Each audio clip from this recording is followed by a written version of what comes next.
Hoje nós falaremos do segundo sacramento de cura, que é o sacramento da unção dos enfermos.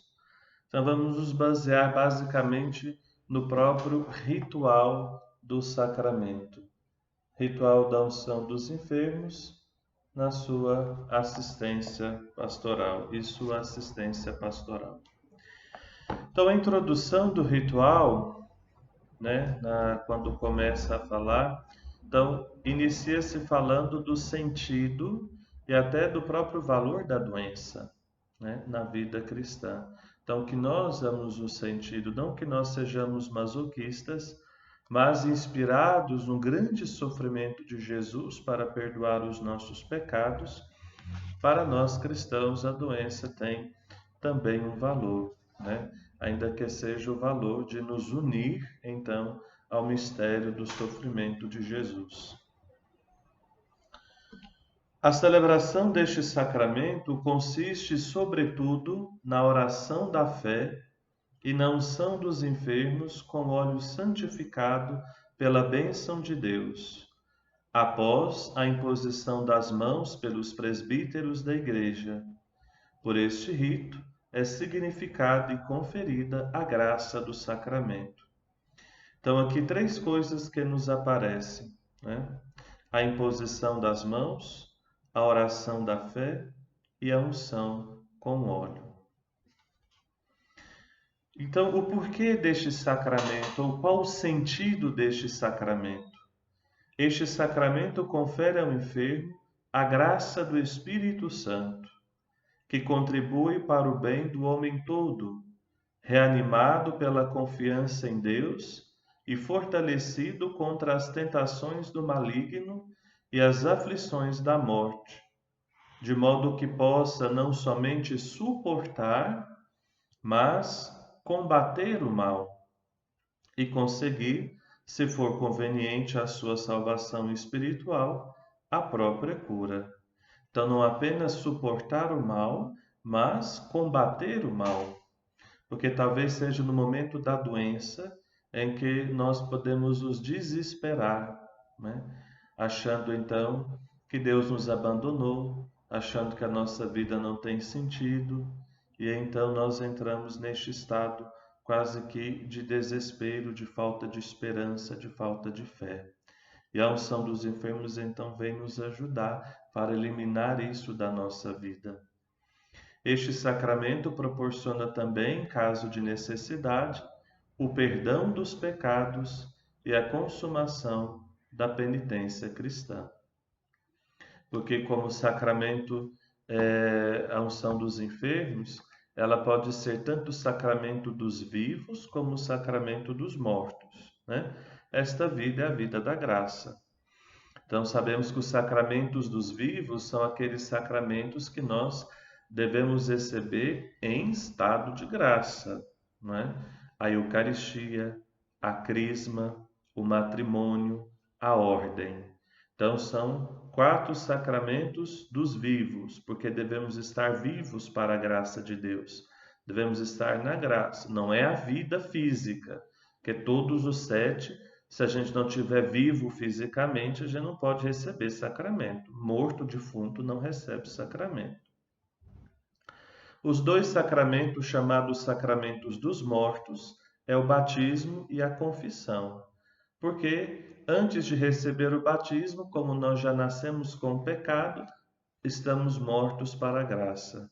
E quando cometemos um pecado mortal após o batismo, morremos de novo para a graça, temos que renascer pelo sacramento da confissão. O sacramento da unção, ele pode ser as duas coisas.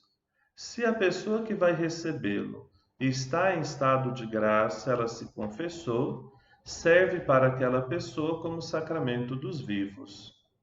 Se por um acaso a pessoa que recebe, ela não está em estado de graça, ela não tem condições de confessar, seja porque está em coma, seja porque já está delirando ali no momento de morte, ou porque simplesmente não tem condições de confessar, vai servir para aquela pessoa como sacramento dos mortos. Então pode ser das duas coisas. E neste caso, ela perdoa os pecados também desta pessoa. A quem se deve conferir o sacramento? Na Epístola de Tiago, se declara que a unção deve ser dada aos doentes, para que os alivie e salve. Portanto, essa sagrada unção deve ser conferida com todo o empenho e cuidado aos fiéis que adoecem gravemente por enfermidade ou por velhice. Então, o estado é a doença. Depois, antes de uma operação cirúrgica, pode ser dada a unção sagrada sempre que uma doença grave seja a causa da intervenção.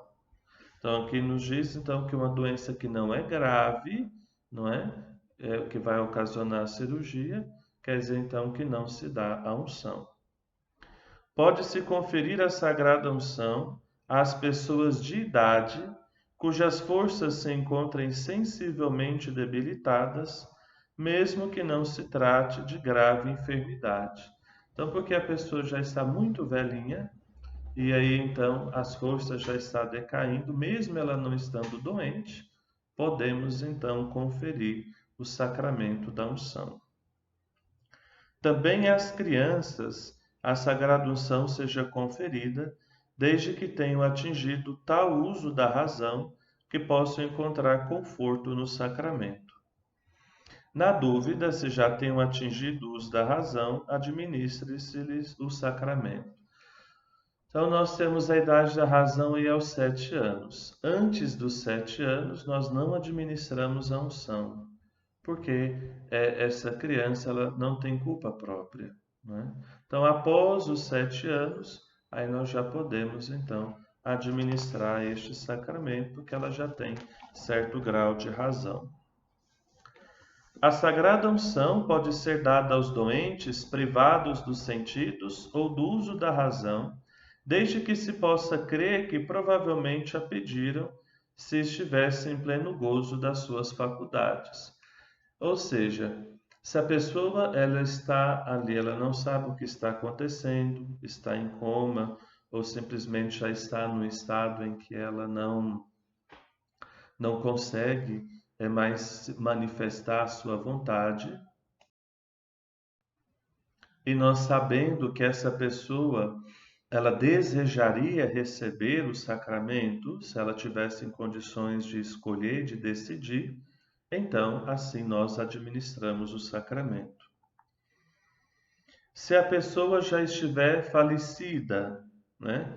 Então o padre deve rezar a Deus por ele, a fim de que absolva os seus pecados e a receba misericordiosamente em seu reino. Se a pessoa já morreu, não pode dar a unção dos enfermos. É para a pessoa que esteja viva fisicamente, né? Se existe alguma dúvida se a pessoa morreu ou não, então se pode administrar o sacramento. Quem é o ministro da unção? É o presbítero, ou seja, bispo e padres. Só estes podem administrar o sacramento. O que se requer para a unção? A matéria própria do sacramento é o óleo de oliveira, ou, se for oportuno, outro óleo extraído de plantas. Nisso, o Concílio Vaticano II mudou, na verdade o Papa Paulo VI, né, mudou esta realidade. Antes era só o óleo de oliveira. Depois o Papa Paulo VI então determinou que pode ser qualquer óleo vegetal, né? O óleo usado na unção dos enfermos é aquele abençoado na missa do Crisma. Se por um acaso, então naquele momento não tiver o óleo da missa do Crisma, o próprio padre pode pegar um óleo vegetal e abençoar. Está previsto no rito a bênção para este óleo.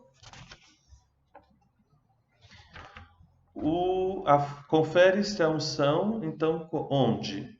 Ungindo a fronte, né, e as palmas das mãos, né, dos enfermos.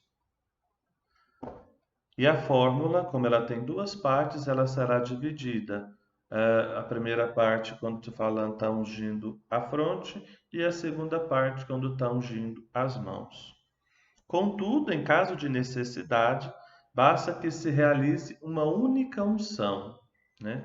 Então, não tem como, já está lá no hospital e tal, não tem como tirar, às vezes na fronte não tem, ainda que seja ali no pé da pessoa, então aonde der, você faz ali a unção, e até mesmo afastado, fora da sala ali, você faz a oração, então que nós vamos, a forma da oração que nós vamos ver agora. Então, em caso especial, ungindo qualquer parte do corpo, então a pessoa recebe o sacramento e a graça do sacramento. E nós temos testemunhos de muitos padres, então, até um que é muito bonito, assim, para nós, muito significativo, né? Um padre, uma vez, foi chamado e então estavam lá muito tempo fazendo a massagem cardíaca na pessoa e de repente o aparelhinho indicou que a pessoa tinha morrido, né? E o padre chegou, foi lá onde pôde, onde tem uma aberturinha lá, foi e ungiu, né, o pé da pessoa, se eu não me engano. Depois saiu, ficou lá de fora fazendo a fórmula da unção. Aí de repente, então, chega alguém lá, o enfermeiro que estava lá dentro, né, vê que o aparelho então começou a funcionar ali, né? Dá um tique ali, tim, tim. Então, quer dizer, depois o médico já tinha saído para dar notícia para a família, é chamado então rapidamente e então se percebe ali que a pessoa estava viva, né? Então, ressurreição e tal, não sei, talvez não, mas isso é um dos testemunhos que nos mostra a eficácia deste sacramento e que nós não podemos deixar de pedir este sacramento para nós ou para as pessoas que conhecemos e que que estão doentes, que precisa deste sacramento. Qual é a fórmula da unção? No rito latino é esta: por esta santa unção e pela sua infinita misericórdia, o Senhor vem em teu auxílio com a graça do Espírito Santo. Amém. Essa é a primeira parte. Normalmente falamos isso ungindo a fronte. Depois, essa segunda parte, ungindo as mãos, para que, liberto dos teus pecados, ele te salve e, na sua bondade, alivie os teus sofrimentos. Amém. Então, muito breve, a fórmula do sacramento. Então, isto quanto ao o rito da unção, a celebração da unção. Daqui a pouco nós vamos pegar e falar do rito especificamente. O ritual também fala do viático. O que é o viático? Viático vem da palavra viator, viatores em latim, que significa aquele que está viajando, né? O viajor, o viajante, né? Aquele então que está, neste caso aqui, o que está viajando para a eternidade, o que está indo para a eternidade. Então, o viático é a última comunhão da pessoa, né? Ela já está ali no seu leito de morte, então já está ali morrendo, então ela recebe pela última vez a comunhão, para que assim, como se fosse um passaporte, para poder então fazer a sua passagem. Tem a obrigação de receber o viático todos os batizados que possam receber a Sagrada Comunhão, que é basicamente recepção da Sagrada Comunhão. Convém igualmente que o fiel renove na celebração do viático as promessas do batismo, pelo qual recebeu a adoção dos filhos de Deus e se tornou co-herdeiro das promessas da vida eterna. Nem sempre, ou é até mesmo difícil, nós estarmos, os padres, né, presentes neste momento em que a pessoa está morrendo, né? Uma vez que às vezes as pessoas estão ali tão atordoadas que elas não se lembram nem de chamar o sacerdote, né? Mas o outro ministro, porque é a entrega da comunhão, a renovação das promessas, um outro ministro também pode fazê-lo. Depois existe uma terceira coisa que é um rito contínuo, em que a pessoa recebe o sacramento da penitência, a unção e a Eucaristia, né? Então, a pessoa está ali já no momento eminente da morte. Então, nestes casos, numa doença repentina, por exemplo, e tudo, então a pessoa pode, em primeiro lugar, então se for muito urgente, a primeira coisa a se fazer, se ela tem condições, é receber a confissão, né? O arrependimento, ainda que seja genérico, ainda que o padre simplesmente diga para ela, então, que você se arrepende de todos os seus pecados e tudo o padre absolve. Depois dá-lhe a comunhão e, enfim, a unção dos enfermos, por último, neste caso aí extremo. Se não puder receber a comunhão, a unção dos enfermos, né? Então, essa possibilidade aí de receber os 3 sacramentos, então, neste rito contínuo. Então, vamos percorrer, né, o que nos mostra aqui o ritual. O capítulo 1 fala da visita e comunhão aos enfermos, que é aquela visita que normalmente fazem os nossos ministros extraordinários da comunhão eucarística. Então, uma vez que o padre foi ao enfermo, atendeu a confissão do enfermo, né? Então viu, não, agora, se o padre naquele momento ali, também ele já pode até levar a comunhão. E então depois, né, vai então indicar o ministro para poder estar semanalmente levando a comunhão para aquele enfermo. Então esse primeiro capítulo trata dessa realidade. Na nossa diocese, nós temos, né, um manual que então trata de todas, mais ou menos um resumo daquilo que os leigos podem fazer. Está até aqui, né, a celebração, o manual de celebração do ministro leigo, né? Então os nossos ministros da Eucaristia, eles então usam este manual, que alguns anos atrás foi elaborado pela gente, né, e aprovado pelo bispo, etc. Então, hoje se usa este manual. Então, baseado então nisto aqui e no que vem para frente, naquilo que os leigos podem fazer em relação à comunhão ou à visita aos enfermos. O capítulo 2 fala então do rito da unção dos enfermos. Então, lembrando, unção dos enfermos é só o presbítero, o bispo ou o padre, né? Só os dois podem ministrar o sacramento da unção. E aqui tem como preparar, né? O sacerdote que vai ministrar a sagrada unção a algum enfermo, ele vai perguntar sobre as condições do mesmo, né? Para que tenha em vista organizar a celebração, o também escolher a leitura da palavra de Deus, né? Que ele vai fazer ali, se vai ter as pessoas, né? Então, para se organizar melhor. Depois, todas as vezes que for necessária a confissão sacramental do enfermo, o sacerdote, se possível, deve ouvi-lo em visita anterior à celebração da unção. Às vezes, porque nós temos muitos enfermos, nós quase sempre fazemos junto. Vamos dar a unção, já atendemos a confissão.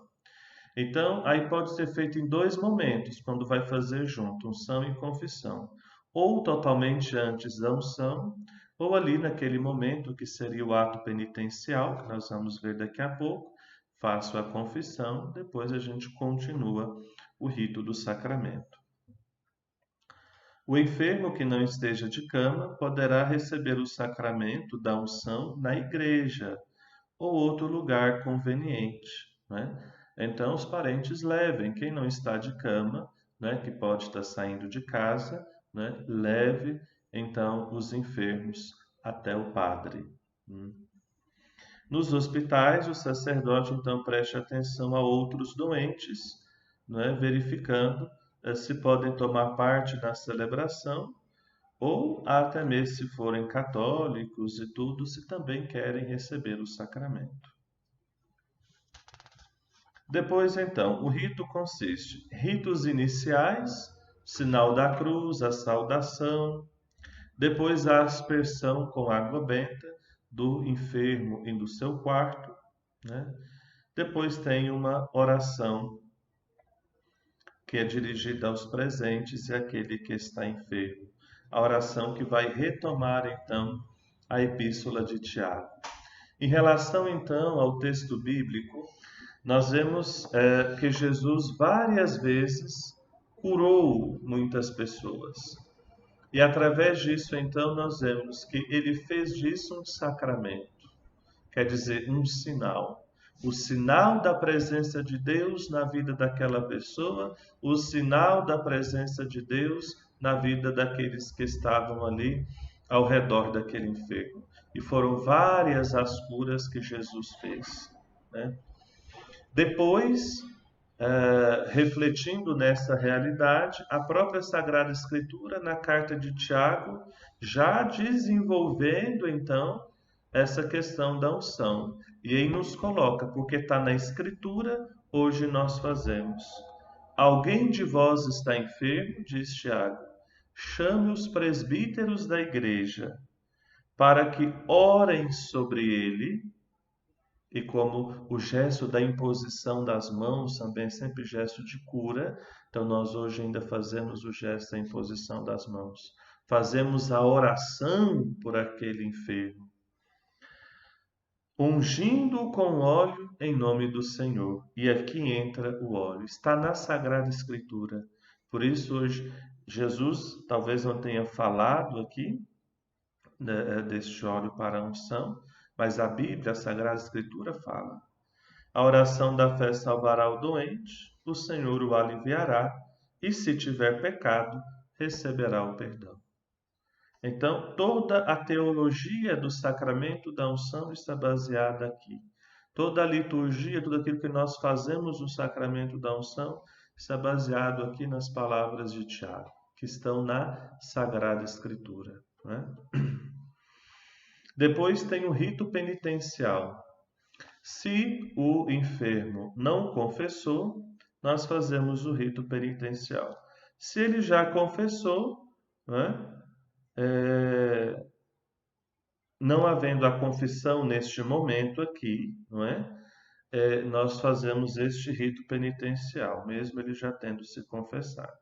Se ele agora vai se confessar, a gente omite este rito e vai atender a confissão do enfermo. Depois, a palavra de Deus, presente em todos os sacramentos, presente na liturgia da igreja, como nós já falamos dos sacramentos anteriores. Então, a palavra de Deus, ela sempre deve estar presente. E tem aqui uma leitura que ela deve ser sempre lida. É claro, tem outras opções, mas se aconselha sempre a ler essa leitura aqui que está no ritual de Mateus 8, 5, 10, 13. Depois indica outras leituras lá no final do ritual. E então passamos ritos iniciais, palavra de Deus, agora o rito da unção. Se faz uma ladainha em forma de preces, né? Depois o sacerdote em silêncio impõe as mãos sobre a cabeça do doente. Depois dessas preces, impõe as mãos sobre a cabeça do doente. E aí se faz a bênção do óleo, sob duas formas. Então, se o óleo não está abençoado, né? Então eu procedo aqui com a bênção do óleo. Se o óleo já foi abençoado, tem aqui uma oração sobre o óleo, né? Mesmo que eu não vou abençoá-lo, mas que vai mostrar então realmente a eficácia deste óleo. Então eu posso tanto fazer a oração, se não é abençoado, eu faço a oração da bênção, se não é, tem aqui uma oração de ação de graças, mesmo quando o óleo já é abençoado. Aí então eu passo para a sagrada unção, que é aquela fórmula que eu já falei anteriormente. Depois da unção, temos então uma oração que é feita, e aí a última parte, que é a conclusão do rito. que se faz a oração do Pai Nosso, né? E a bênção final. Se o enfermo for comungar, então ele comunga depois da oração do Pai Nosso. Naquele caso que eu falei, quando nós vamos dar a unção, e aí já vamos levar a comunhão também para o enfermo, né? Então essa aqui é a parte, é a unção que nós mais fazemos, né? O ritual da unção que nós mais fazemos.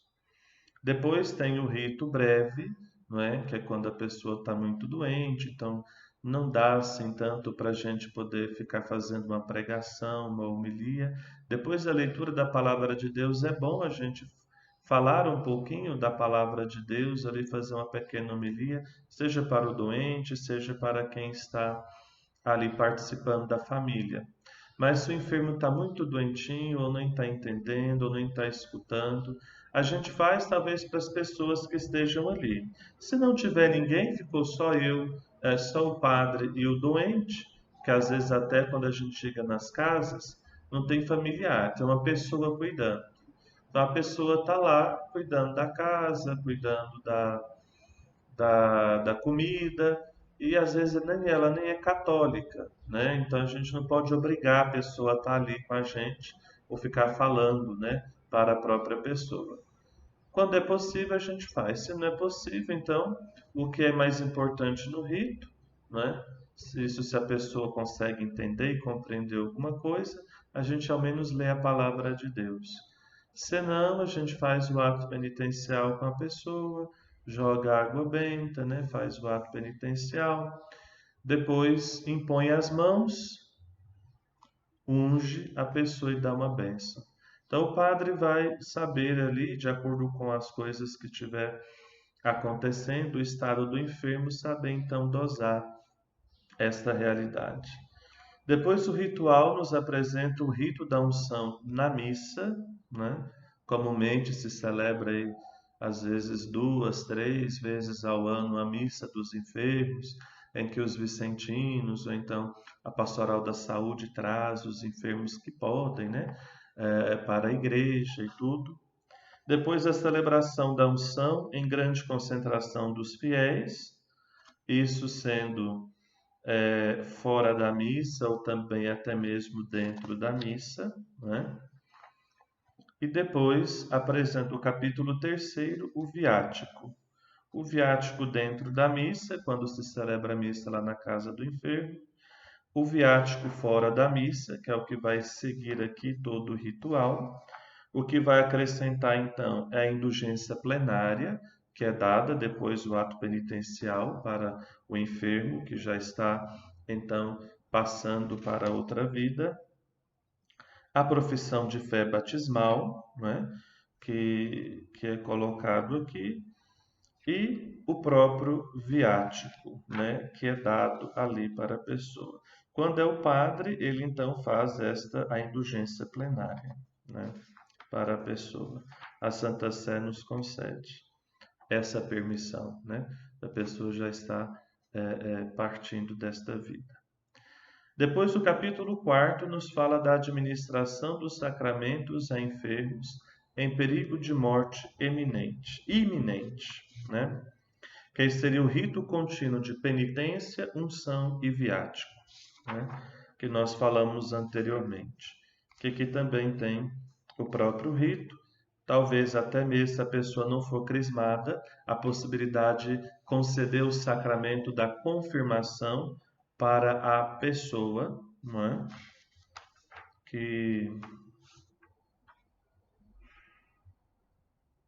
Para a pessoa doente, né? Depois tem o rito da unção sem o viático, né? Isso para as pessoas que estão em perigo iminente de morte, né? Que aí já é mais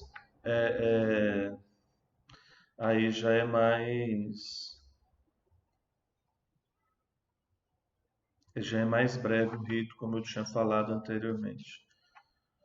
E a unção sob condição, que é quando a gente não tem a certeza, né? Quando o sacerdote não tem a certeza de que o enfermo ainda está vivo, a unção seja conferida do seguinte modo, né? Então ele tem sob condição. Então se fala, se estás vivo por essa santa unção, pela sua infinita, né?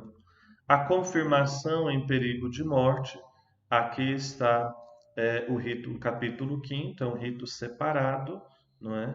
Aqui o outro pode estar junto com o viático, este aqui seria só, então, o rito da confirmação em caso de urgência. Depois, o capítulo 6º, o rito de encomendação dos agonizantes, que não precisa ser necessariamente o sacerdote fazer, porque aqui é basicamente palavra de Deus, a ladainha dos santos, as orações que se faz, são orações, né? A pessoa então já está partindo, né? Já recebeu os sacramentos, então tem um momento também de orações ali. De vez em quando a família está ali chorando e tudo, então a gente pode estar rezando para fortalecer tanto a pessoa, não é, que está falecendo, quanto a família que está ali triste. E o capítulo 7º tem os diversos textos da Bíblia usados nos ritos de assistência aos enfermos, né? Então, vários tipos de textos aqui, várias opções da Sagrada Escritura. Ritual da unção dos enfermos, então, é essa realidade que nós precisamos tirar da nossa mentalidade, que é a extrema unção. Não se usa mais isso, não é extrema unção. Não é para a pessoa morrer, não é? Que a gente dá unção. Então, tirar da cabeça a mentalidade que nós temos. Ah, chamou o padre. Ixi, então a pessoa está morrendo, né? Não, não é isso.